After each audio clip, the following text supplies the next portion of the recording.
السلام علیکم ورحمۃ اللہ وبرکاتہ۔ وعلیکم السلام ورحمۃ اللہ وبرکاتہ۔ ہاں جناب، آپ کون؟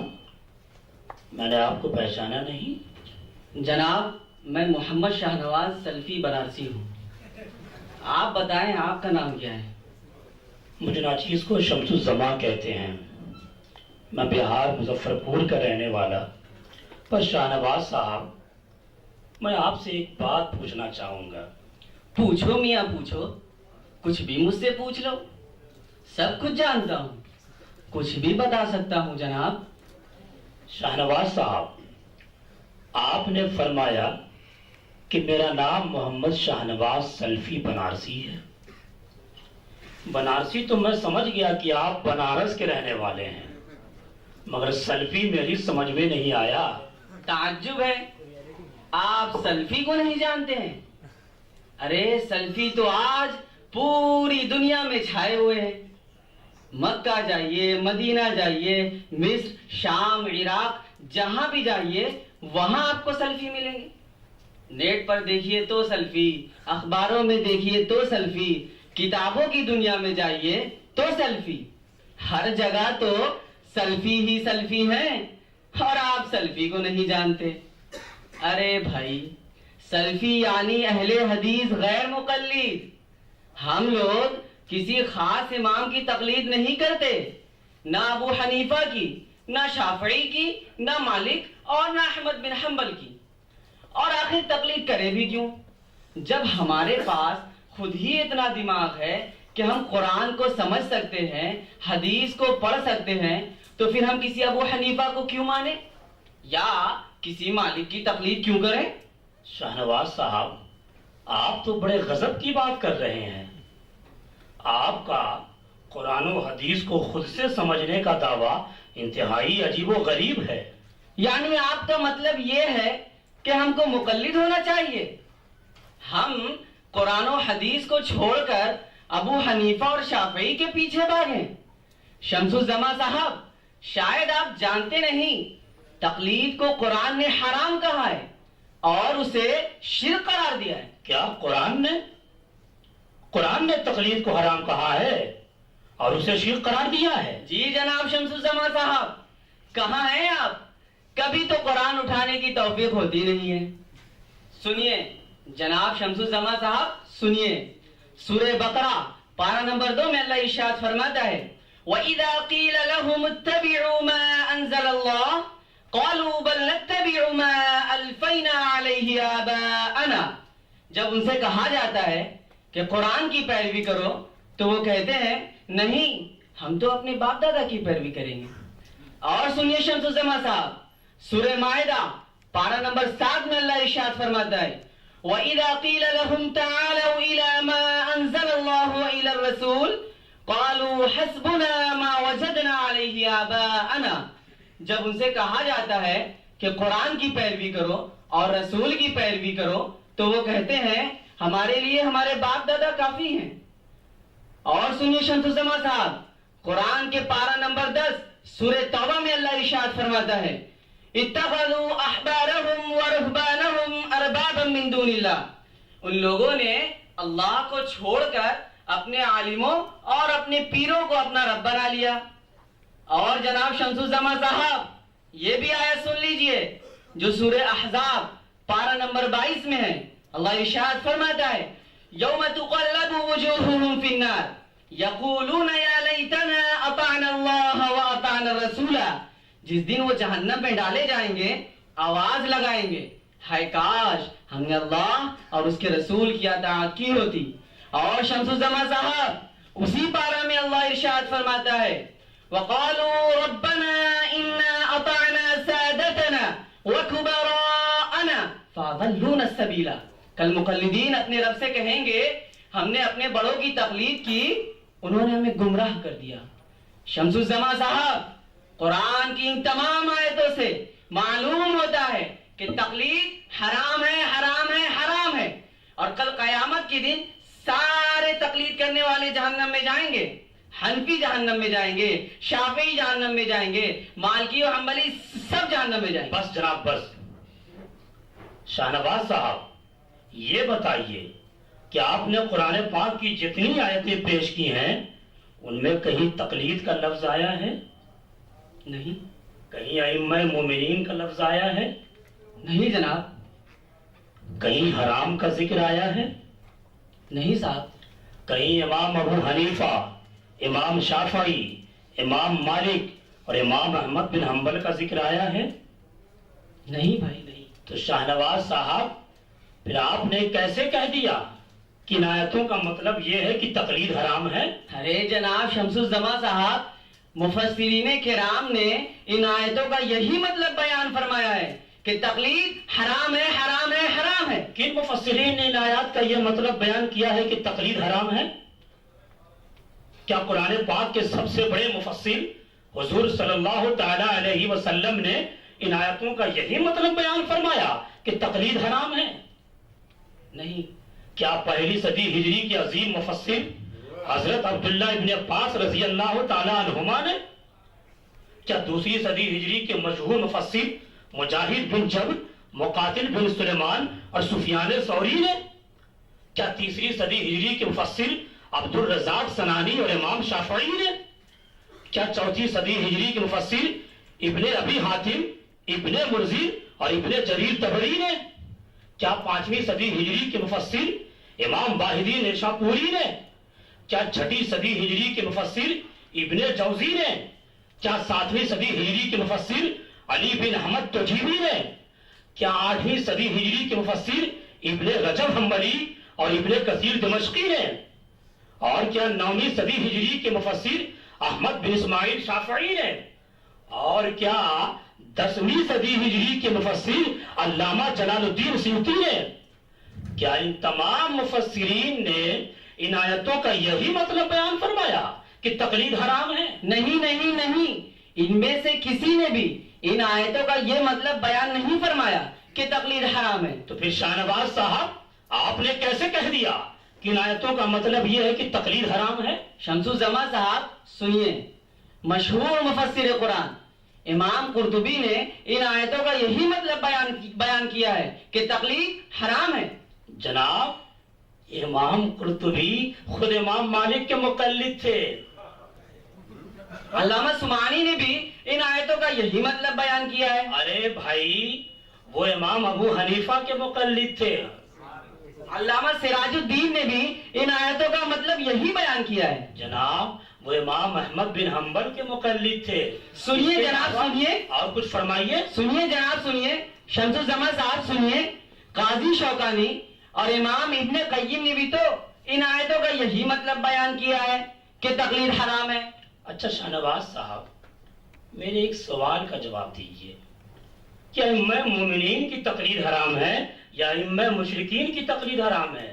جی ارے بھائی یہ بتائیے کہ ائمہ مومنین کی تقلید حرام ہے یا ائمہ مشرکین کی تقلید حرام ہے؟ تو دونوں کی تقلید حرام ہے، ائمہ مومنین کی بھی تقلید حرام ہے اور ائمہ مشرکین کی بھی تقلید حرام ہے۔ لیکن جناب شاہ نواز صاحب قرآن پاک میں تو حکم ہے کہ ائمہ مومنین کی تقلید کرو اور نیک لوگوں کی راہ پر چلو۔ چنانچہ سورہ فاتحہ ہی میں ہے، اہدنا الصراط المستقیم صراط الذین انعمت علیہم، اے رب ہمیں سیدھے راستے پر چلا، ان لوگوں کے راستے پر چلا جن پر تیرا انعام ہے، یعنی انبیاء کے راستے پر، شہداء کے راستے پر، صدیقین کے راستے پر اور صالحین کے راستے پر چلا۔ سورہ نساء پارہ نمبر 5 میں اللہ تبارک و تعالی ارشاد فرماتا ہے، یا ایھا الذین آمنوا اطیعوا اللہ واطیعوا الرسول واولی الامر منکم، اے ایمان والو اللہ کی اطاعت کرو، رسول کی اطاعت کرو اور ائمہ مومنین کی اطاعت کرو۔ جناب شاہ نواز صاحب اولو الامر سے مراد آپ جانتے ہیں کون لوگ ہیں؟ مستدرک حاکم وغیرہ میں ہے حضرت جابر بن عبداللہ، حضرت عبداللہ بن عباس اور حضرت مجاہد بن جبر نے فرمایا کہ اولو الامر سے مراد فقہاء ہیں۔ سبحان اللہ۔ اور سنیے جناب شاہ نواز صاحب سنیے، سورہ لقمان پارہ نمبر 21 میں اللہ تبارک و تعالی ارشاد فرماتا ہے، وَاتَّبِعْ سَبِيلَ مَنْ أَنَابَ إِلَيَّ، ان لوگوں کے راستے کی پیروی کرو جنہوں نے میری طرف رجوع کیا. اور سنیے جناب شاہ نواز صاحب, سنیے, سورہ نساء پارہ نمبر 5 ہی میں ہے. اللہ تبارک و تعالی ارشاد فرماتا ہے وَيَتَّبِعْ غَيْرَ سَبِيلِ الْمُؤْمِنِينَ نُوَلِّهِ مَا تَوَلَّى وَنُصْلِهِ جَهَنَّمَ. جو مومنین کے راستے کو چھوڑ دے ہم انہیں جہنم میں ڈال دیں گے. لہذا جناب شاہ نواز صاحب, قرآن پاک کی ساری آیتیں اس بات پر دلالت کرتی ہیں کہ اللہ اس کے رسول کی اطاعت کے ساتھ ائمہ مومنین کی اتباع, ان کی اطاعت, ان کی پیروی و تقلید ضروری ہے. لہذا قرآن تو یہ کہہ رہا ہے کہ ائمہ مومنین کی پیروی و تقلید کرو, اور آپ کہہ رہے ہیں ائمہ مومنین کی تقلید حرام ہے. شاہ نواز صاحب, اب آپ ہی بتائیں ہم کس کی بات مانیں, آپ کی یا قرآن کریم کی؟ شمس الزمان صاحب, ایک بات اچھی طرح سن لیجئے, ہم آپ کے کسی دھوکے ووکے میں آنے والے نہیں ہیں, اور نہ ہی آپ کی کسی دلیل سے مروب ہونے والے ہیں. اس لیے کہ جب ہمارے شیخ ابن قیم نے کہہ دیا کہ تقلید حرام ہے تو تقلید حرام ہے. جب ہمارے عظیم امام و مجتہد قاضی شوکانی نے فرما دیا کہ تقلید حرام ہے تو ہم تقلید کو حرام ہی کہیں گے. واہ بھائی واہ, بہت خوب فرمایا آپ نے. آپ کہتے ہیں کہ تقلید حرام ہے اور آپ تو ہم سے بڑے مقلد معلوم ہو رہے ہیں. فرق یہ ہے کہ ہم ایسے اماموں کی تقلید کرتے ہیں جن کی تقلید 2 صدی ہجری سے لے کر آج تک کے بے شمار علماء و فقہا, محدثین و مفسرین نے کی ہے, اور آپ ابن تیمیہ کی تقلید کرتے ہیں. ابن قیم, قاضی شوکانی, صدیق حسن خان قنوجی, محمد بن عبد الوہاب نجدی, ناصر الدین البانی اور اسماعیل دہلوی کی تقلید کرتے ہیں. بکواس بند کیجیے شمس الزمان صاحب. جب میں نے ایک بار کہہ دیا کہ تقلید حرام ہے, شرک ہے, بدعت ہے, تو پھر کیوں آپ مجھے مقلد بنانے پر تلے ہوئے؟ سنیے, اللہ تعالیٰ فرماتا ہے الیوم اکملت لکم دینکم, میں نے تمہارے لیے تمہارا دین مکمل کر دیا. ہمارے لیے اللہ اور اس کا رسول کافی ہے, ہم کو کسی کی تقلید وقلید نہیں کرنی ہے. اور پھر شمس الزمان صاحب, جب قرآن ہمارے پاس ہے, بخاری و مسلم ہم پڑھ ہی لیتے ہیں, تو پھر ہم کسی کی تقلید کیوں کریں؟ ارے بھائی, تقلید وہ کرے جس کے پاس دماغ نہ ہو, جو بخاری و مسلم اٹھانا نہ جانتا ہو. ہم تو اللہ کا شکر ہے سب پڑھ لیتے ہیں, سب سمجھ لیتے ہیں. شمس الزمان صاحب, ایک بات اچھی طرح سن لیجیے, ہم صرف قرآن و حدیث کی مانتے اور صرف قرآن و حدیث پر چلتے ہیں. سمجھ گئے آپ؟ اب آئندہ مجھے مقلد بنانے کی کوشش مت کیجیے گا جناب. واہ شاہ نواز صاحب واہ, آپ تو دور حاضر کے بہت بڑے مفکر اور امام و محقق معلوم ہو رہے ہیں. اچھا شاہ نواز صاحب, یہ بتائیے کہ ترمذی کی ایک حدیث میں ہے کہ جب حضور صلی اللہ تعالی علیہ وسلم وضو فرماتے تو اپنا چہرہ, اپنے ہاتھ اور اپنے پیر کو ایک بار دھوتے. ترمذی کی دوسری حدیث میں ہے کہ 2 بار دھوتے. ترمذی کی ایک تیسری حدیث میں ہے کہ 3 بار دھوتے. جناب شاہ نواز صاحب, آپ وضو کس طرح کرتے ہیں؟ جی شاہ نواز صاحب, ایک حدیث میں ہے کہ پانی کو کوئی چیز ناپاک نہیں کرتی. ایک دوسری حدیث میں ہے کہ پانی جب 2 مٹکے کے برابر ہو جائے تو اسے کوئی چیز ناپاک نہیں کرتی.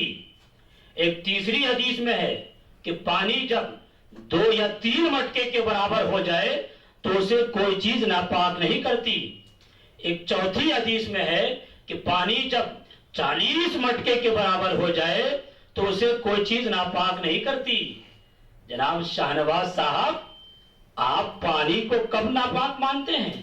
جی جی شاہ نواز صاحب, ایک حدیث میں ہے کہ آگ سے پکی ہوئی چیز کھانے کے بعد وضو کرو, اور ایک دوسری حدیث میں ہے کہ حضور صلی اللہ تعالی علیہ وسلم نے بکری کا گوشت کھایا اور وضو نہیں فرمایا. جناب شاہ نواز صاحب, آپ وضو کس طرح کرتے ہیں؟ جی جی شمس الزمان صاحب. شاہ نواز صاحب, حضرت علی حضرت عبداللہ ابن عمر، حضرت ابو جحیفہ، حضرت وائل بن حجر، حضرت انس بن مالک رضی اللہ تعالیٰ عنہم کی روایت سے معلوم ہوتا ہے کہ حضور صلی اللہ تعالیٰ علیہ وسلم نماز میں ناف کے نیچے ہاتھ باندھتے تھے۔ جناب شاہ نواز صاحب، کیا آپ اس حدیث پر عمل کرتے ہیں؟ مجھے تھوڑا سوچنے کا موقع تو دیجئے جناب شمس الزمان صاحب۔ شاہ نواز صاحب، حضرت عبداللہ ابن مسعود، حضرت برا بن عازب، حضرت وائل بن حجر، حضرت ابو مسعود انصاری رضی اللہ تعالیٰ عنہم کی روایت سے معلوم ہوتا ہے کہ حضور صلی اللہ تعالیٰ علیہ وسلم نماز میں رفع یدین نہیں کرتے تھے۔ جناب شاہ نواز صاحب، کیا آپ اس حدیث پر چلتے ہیں؟ شمس الزمان صاحب، ہم ہر حدیث کو نہیں مانتے، ہم صرف بخاری کو مانتے ہیں، بخاری کو، سمجھے جناب؟ اچھا، تو اب آپ بخاری پر آ گئے۔ اچھا شاہ نواز صاحب، یہ بتائیے کہ بخاری میں حضرت سلمہ بن عقبہ، حضرت عائشہ صدیقہ، حضرت علی اور حضرت عبداللہ ابن عمر رضی اللہ تعالیٰ عنہم کی روایت سے معلوم ہوتا ہے کہ قربانی صرف 3 دن ہے۔ شاہ نواز صاحب، کیا آپ بخاری کی حدیث پر چلتے ہیں؟ کیا کہا آپ نے؟ شاہ نواز صاحب، بخاری میں حضرت عبداللہ ابن عباس، حضرت عبداللہ ابن عمر، حضرت ابو ہریرہ، حضرت ابو سعید خدری رضی اللہ تعالیٰ عنہ کی روایت سے معلوم ہوتا ہے کہ حضور صلی اللہ تعالیٰ علیہ وسلم نماز فجر کے بعد سے لے کر سورج طلوع ہونے تک نماز پڑھنے سے منع فرماتے تھے۔ شاہ نواز صاحب، کیا آپ اس حدیث پر چلتے ہیں؟ کیا؟ شاہ نواز صاحب، بخاری شریف ہی میں ہے کہ اگر امام بیماری کی وجہ سے بیٹھ کر نماز پڑھے تو مقتدی کھڑے ہو کر نماز پڑھیں گے۔ شاہ نواز صاحب، جواب دیجئے، کیا آپ اس حدیث پر چلتے ہیں؟ شمس الزمان صاحب، آپ تو مجھ سے ایسا سوال پر سوال کیے جا رہے ہیں کہ لگتا ہے کہ دور حاضر کے سب سے بڑے امام و مجتہد اور مفتی و محقق ہم ہی ہیں۔ ارے بھائی، حدیث کا معاملہ ہے، اسے سمجھنا کوئی دال بات ہے کیا؟ دیکھیں گے، علماء کی کتابوں کا مطالعہ کریں گے کہ ہمارے امام ابن تیمیہ، ابن قیم، قاضی شوکانی، ناصر الدین البانی، صدیق حسن خان بھوپالی، شیخ عثیمین نے اور ہمارے شیخ عبدالعزیز بن باز رحمہ اللہ نے بخاری کی ان احادیث کے تعلق سے کیا فرمایا ہے؟ یہ کوئی ضروری ہے کہ ہم بخاری کی ہر حدیث پر عمل کریں؟ واہ بھائی واہ، اچھا دھوکہ دیتے ہیں آپ لوگوں کو۔ کچھ دیر تو پہلے آپ ہی کہہ رہے تھے ہم لوگ کسی کی تقلید نہیں کرتے۔ یہ ابن تیمیہ اور ابن قیم کہاں سے آ گئے جناب؟ میں نے کب یہ کہا کہ ہم کسی کی تقلید نہیں کرتے؟ تقلید ہم بھی کرتے ہیں بھائی، مگر آپ لوگوں کی طرح تقلید شخصی نہیں کرتے۔ شاہ نواز صاحب، یہ تقلید شخصی کیا ہوتی ہے بھائی؟ تقلید شخصی یہی کہ ابو حنیفہ کو پکڑ لیا تو پکڑ لیا، ابو ادریس شافعی کے پیچھے پڑ گئے تو پڑ گئے۔ کیا دنیا میں یہی 4 عالم گزرے ہیں؟ کیا ابن تیمیہ، ابن قیم اور قاضی شوکانی عالم نہیں تھے؟ تمیز سے بات کیجئے شاہ نواز صاحب، ائمہ دین کا نام ادب سے لیجئے۔ آپ بار بار ابو حنیفہ اور شافعی کہے جا رہے ہیں۔ ارے وہ امام ابو حنیفہ جن کے بارے میں امام شافعی نے یہ کہا ہو، من اراد الفقہ فہو عیال علی ابی حنیفہ، جو بھی علم فقہ حاصل کرنا چاہے وہ امام ابو حنیفہ کا شاگرد بنے۔ جن کو امام بخاری کے دادا استاد مکی بن ابراہیم نے عالم و اہل الارض، روئے زمین کا سب سے بڑا عالم کہا ہو، جن کو سفیان ثوری نے افقہ اہل الارض، روئے زمین کا سب سے بڑا فقیہ کہا ہو، جن کو خطیب بغدادی نے، امام ذہبی نے، ابن الاثیر جزری نے، آپ کے صدیق حسن خان بھوپالی نے اور ناصر الدین البانی نے امام اعظم کہا ہو، آپ انہیں صرف ابو حنیفہ کہہ رہے ہیں؟ ٹھیک ہے جناب، ٹھیک، ہم تقلید کرتے ہیں مگر تقلید شخصی نہیں کرتے، کیونکہ تقلید شخصی بدعت ہے اور ہر بدعت حرام ہے، لہذا